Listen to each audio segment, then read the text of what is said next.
श्रोतेहो नमस्कार. ऐसी अक्षरे रसिके या कार्यक्रमामध्ये आज आपण ऐकणार आहोत सीमा कोल्हटकर यांचा ललितबंध निरोप. आयुष्य म्हणजे एक गंमत असते.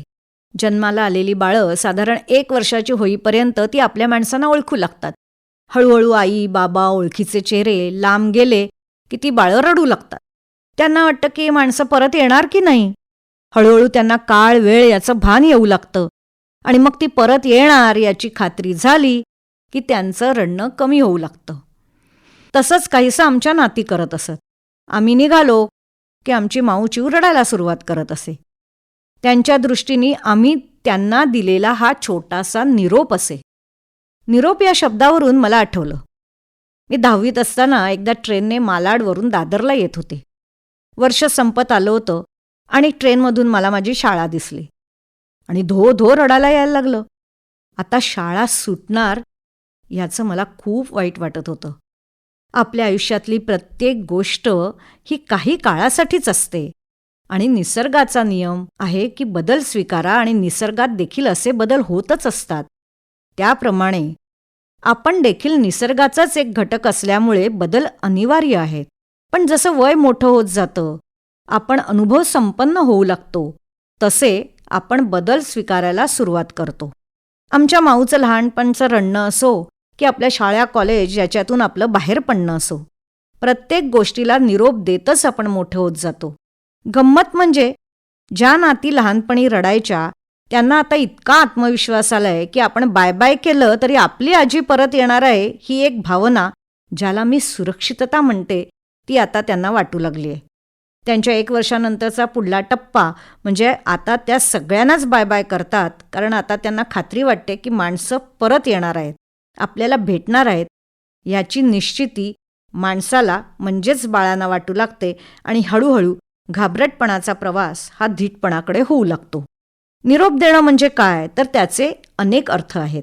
एक म्हणजे एखादा मेसेज पोचवणं किंवा एखाद्या गोष्टीचा त्याग करणं किंवा एखाद्याला जाण्याची परवानगी देणं. जवळची व्यक्ती निधन पावल्यानंतर त्याला निरोप देणं, हा निरोप जास्त दुःखद आणि वेदनादायी असतो, कारण ती व्यक्ती आपल्याला परत भेटणार नसते. विचार करता करता हळूहळू असं लक्षात आलं की निरोप नेहमी दुःखद असेल असं नाही, तो संमिश्र भावनांचा देखील असू शकतो. शाळा सोडताना शाळेला निरोप देणं हे पुढील वाटचालीसाठी जसं आवश्यक असतं, तेव्हा तो निरोप हा सुखद असतो किंवा पुढील कारकिर्दीसाठी, तो भविष्यकाळासाठी सकारात्मक असतो. हल्लीच्या तरुण पिढीमध्ये कमीत कमी राहणीमानात जगण्यास शिका, असा एक विचार वृद्धिंगत होत आहे.